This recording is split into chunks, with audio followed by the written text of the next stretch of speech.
सेविकाओं की आवाज में आपका स्वागत है।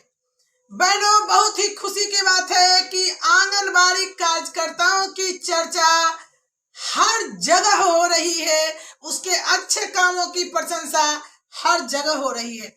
मैंने एक वीडियो वायरल की थी जिसमें आंगनबाड़ी कार्यकर्ताओं को कार्यकर्ता नंबर 1 कही थी। ये मेरे वीडियो के माध्यम से नहीं, अब तो राष्ट्रीय पारिवारिक स्वास्थ्य सर्वे जो हुआ है वो सर्वेक्षण में भी कहा गया है कि आंगनबाड़ी कार्यकर्ता नंबर 1 है। और किस तरह पोषण की स्थिति में आंगनबाड़ी सेविकाओं के द्वारा सुधार लाया गया है, इस पर एक रिपोर्ट आया है हिंदुस्तान पेपर में। मैं आपको पहले उस हिंदुस्तान पेपर का न्यूज दिखाती हूँ, तो जानिए कि आपके कार्यों की प्रशंसा कितनी हो रही है, कितनी हम लोग कार्य सही से निष्ठापूर्वक करते हैं, जिसका परिणाम है कि जो प्रधानमंत्री नरेंद्र मोदी जी ने सशक्त भारत, साक्षर भारत, स्वस्थ भारत का सपना देखा है, अगर उसे कोई पूरा कर सकता है तो वो है हम आंगनबाड़ी कार्यकर्ता। चलिए आज हम उस न्यूज को आपको दिखाते हैं।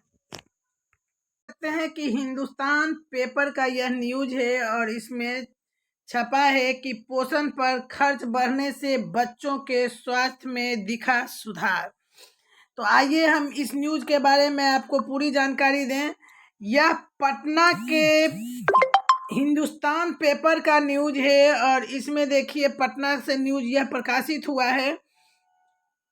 बिहार में बच्चों व महिलाओं के पोषण पर बजट में समेकित बाल विकास परियोजना के तहत 3.9% की दर से वृद्धि हुई और इस वृद्धि के बाद 2022-23 में यह बढ़कर 1768.38 करोड़ रुपया हो गया और इसके सुखद परिणाम भी सामने आए हैं। पोषण में जो खर्च हुआ, उस खर्च में जो बढ़ोतरी हुआ, उसके साथ स्वास्थ्य में सुधार आया और यह राष्ट्रीय पारिवारिक स्वास्थ्य सर्वेक्षण जो हुआ उसका आंकड़ा के अनुसार बिहार में ठिगनापन यानी हाइट जो कम हो रही थी कुपोषण के कारण, उसमें कमी आई है।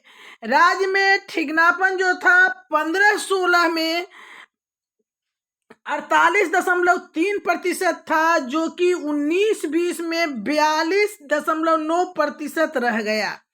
यानी कि ठिगनापन में बहुत ही कमी आई है और उसके बाद ये पोषण अभियान पर जो खर्च हो रहा है उसी का परिणाम है।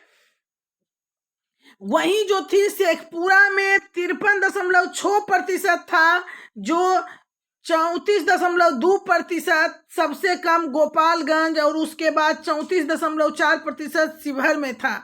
वही राज्य 5 वर्षों में जो कमी आई है वो बहुत कमी आई है, आंकड़ा इसमें दिया हुआ है, आप देख सकते हैं। और यहाँ जो है देखिए आपकी पर्याप्त पोषण जरूरी है। समेकित बाल विकास परियोजना के विशेषज्ञों के अनुसार पर्याप्त जीवन जो यापन के लिए प्रारंभिक चरण में स्वस्थ बच्चा निम्न स्तर के पोषण बच्चे के तुलना में बेहतर ढंग से सीख सकता है। इसलिए उचित पोषण की कमी कुपोषण नुकसानदेह है।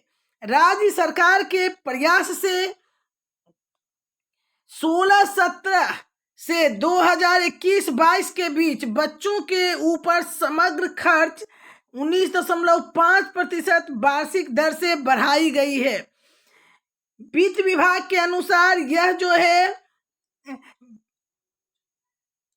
यह खर्च जो है इस अवधि में प्रति व्यक्ति 2.4 गुना किया गया है और बाल विकास कुल बजट जो है 21.46%, सकल राज्य घरेलू उत्पाद का 6.4% है। ये जो रिपोर्ट है वो राष्ट्रीय पारिवारिक स्वास्थ्य सर्वेक्षण के द्वारा दिया गया है और देख सकते हैं कि साफ लिखा हुआ है कि पोषण में खर्च बढ़ने से बच्चों के स्वास्थ्य में सुधार दिख रहा है। तो आप इसमें साफ जाहिर भी किया गया है कि यह जो योजना है वो समेकित बाल विकास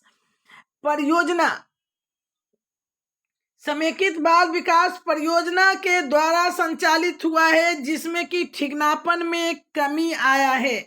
तो आंगनबाड़ी बहनों के कार्य को राष्ट्रीय पारिवारिक सर्वेक्षण में भी अच्छा बताया गया है।